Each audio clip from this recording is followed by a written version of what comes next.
अहिल्यानगर जिल्ह्यातील सीएनजी वाहनधारकांसाठी एक आनंदाची बातमी. आता सीएनजी सिलेंडर हायड्रो टेस्टिंगसाठी नाशिक, पुणे किंवा इतर शहरांमध्ये जाण्याची गरज नाही. संगमनेरमध्ये सुरू झाली आहे श्री नक्षत्र सीएनजी हायड्रो टेस्टिंग लॅब. अत्याधुनिक यंत्रसामग्री, प्रशिक्षित तज्ञ, जलद सेवा आणि सरकारी मान्यता प्राप्त हायड्रो टेस्टिंग. तुमच्या सीएनजी सिलेंडरची संपूर्ण तपासणी, हायड्रो टेस्ट, वॉल्व्ह तपासणी, साफसफाई आणि आवश्यक प्रमाणपत्र हे सर्व आता एकाच ठिकाणी. श्री नक्षत्र CNG hydro testing lab, Sangamner. तुमच्या सुरक्षिततेसाठी आमची जबाबदारी. संगमनेर शहरातील जांताराजा मैदानाजवळ असलेल्या शिवाजीनगर वडजेमळा येथे संगमनेरच्या राज्य उत्पादन शुल्क विभागाच्या अधिकाऱ्यांनी आणि कर्मचाऱ्यांनी छापा टाकून विविध कंपन्यांची बनावट दारू बनवणाऱ्या दोघांना अटक केली आहे. या कारवाईत 5,38,840 रुपयांचा मुद्देमाल जप्त केला गेलाय. संगमनेर शहरात मोठ्या प्रमाणावर बनावट दारू बनत असल्याची माहिती राज्य उत्पादन शुल्क विभागाचे आयुक्त राजेश देशमुख, सहआयुक्त प्रसाद सुर्वे, विभागीय आयुक्त सागर धमकूर, ऋषिकेश शिंगळे यांना समजले. त्यानंतर संगमनेरच्या राज्य उत्पादन शुल्क विभागाचे निरीक्षक योगेश सावखेडकर यांनी शहरातील वडजेमळा येथे हा छापा टाकला. या ठिकाणी शिवकुमार मनोजकुमार कालडा आणि सौरभ अरविंद पापडेजा हे बनावट दारू तयार करत होते. त्या ठिकाणी राज्य उत्पादन शुल्क विभागाच्या अधिकाऱ्यांनी छापा टाकून रॉयल इम्पॅक्ट त्याचबरोबर रिकाम्या बाटल्या असा जवळपास 5,38,000 रुपयांचा मुद्देमाल जप्त केला. यातील दोनही आरोपींना अटक केली असून त्यांच्याकडे चौकशी केली असता त्यांनी ही संबंधित दारू संगमनेर शहरातील हॉटेल सुरभी, नेहरू चौक, संगमनेर या ठिकाणी विक्री केली असल्याची कबुली दिली. जांताराजा ग्राउंडजवळ वडजेमळा येथील शोभा कालडा यांच्या राहते घरी बनावट मद्य निर्मिती होते याबाबतची खात्रीलायक बातमी मिळालेली. सदर ठिकाणी छापा टाकला असता तेथे उपस्थित इसम नामे शिवकुमार कालडा व सौरभ पापलेजा यांचे ताबे कब्जात रॉयल इम्पॅक्ट विस्कीचे एक 750 मिलीचे 34 बॉक्स मिळून आलेले आहेत आणि विविध ब्रँडचे विदेशी मद्याचे बुचे, विविध ब्रँडच्या विदेशी मद्याच्या रिकाम्या बाटल्या असा 5 लाखाचा मुद्देमाल मिळून आलेला आहे. तसेच शिवकुमार कालडा यांनी दिलेल्या माहितीनुसार अधिक तपासात हॉटेल सुरभी FL3 क्रमांक 193 नेहरू नगर, संगमनेर या ठिकाणी एक 68,000चा मुद्देमाल मिळून आलेला आहे. बनावट असा एकूण 6 लाखाचा बनावट मुद्देमाल जप्त करण्यात आलेला आहे.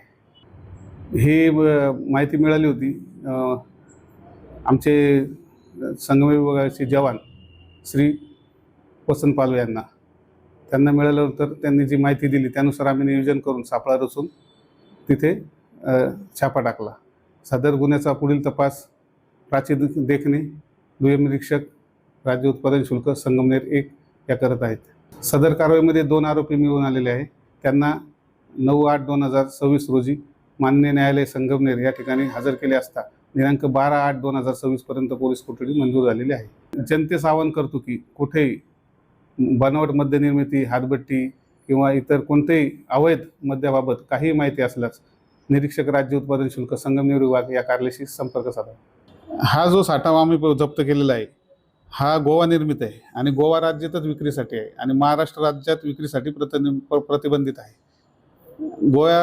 गोवा हा केंद्रशासित प्रदेश असल्यामुळे तिथे शासनाचे जे टॅक्स आहेत ते कमी आहेत महाराष्ट्राच्या तुलनेने. महाराष्ट्रात एक्साईज ड्युटी, व्हॅट हे जास्त असते, त्यामुळे महाराष्ट्रात मद्याची किंमत ही जास्त असते. हे जी दारू आहे ना, ही आपल्या महाराष्ट्रातल्या ज्या बारमध्ये वगैरे रिकाम्या झालेल्या बाटल्या असतात त्यामध्ये भरून त्याला बनावट बुचे लावून आणि त्याची विक्री केली जाते. त्यामुळे दारू कुठं विकली जात होती? ही दारू सुरभी बार या ठिकाणी विकली जात होती. तेथे पण आम्ही कारवाई केलेली आहे. तेथून पण जवळजवळ एक 60,000-65,000चा मुद्देमाल बनावट मद्य जप्त केलेले आहे. पुढे कारवाई आता माननीय जिल्हाधिकारी साहेबांना अहवाल सादर करणार त्याबाबत म्हणजे विभागाचं विभागीय विसंगतीपणे प्रकरण नोंदवून. म्हणजे फायदा फार आहे, इझी मनी आहे, त्यामुळे लोक करतात. परंतु ते कोणाच्या जीवितची हानी पण होऊ शकते, कारण की ते कोणती त्याला सर्टिफाईड आहे किंवा नाही ते मग त्याची काही शाश्वती देत आहेत. राज्य उत्पादन शुल्कचे निरीक्षक योगेश सावखेडकर, दुय्यम अधिकारी प्राची देखणे, प्रशांत गायकवाड, विपुल करपे, वसंत पालवे, विमल घोलप, स्वाती फटांगरे, मोहिनी घोडेकर, सचिन बटुळे, ओमकार पालवे, या कर्मचाऱ्यांनी ही कारवाई केली. संगमनेर शहरात एवढ्या मोठ्या प्रमाणावर बनावट दारूची विक्री होतीये. मात्र संबंधित उत्पादन शुल्क विभागाचे अधिकारी केवळ थातूरमातूर कारवाई करण्यातच धन्यता मानतायत. Babasaheb Kadu, C news Marathi, Sangamner. Saptashrungi hospital and paralysis centre. तज्ज्ञ डॉक्टर प्रभाकर खर्डे यांच्या मार्गदर्शनाखाली पॅरालिसिस, मणक्यांचे आजार, गुडघेदुखी, कंबरदुखी, मानदुखी, मायग्रेन, ॲलर्जी आणि सर्दीवर खात्रीशीर उपचार, तेही एकाच छताखाली आणि योग्य दरात. इथं उपलब्ध आहे acupuncture, physiotherapy, panchakarma, massage, steam bath, tub bath, digital x-ray आणि अत्याधुनिक पॅथॉलॉजी लॅब. त्यासोबतच निसर्गरम्य वातावरण, आरामदायी रूम्स, कॅन्टीन आणि प्रशिक्षित स्टाफ. आजच संपर्क साधा. ठिकाण मुक्ताई मंदिराजवळ, रायते वाघापूर, तालुका संगमनेर, जिल्हा अहिल्यानगर. संपर्क 9657 23 0023.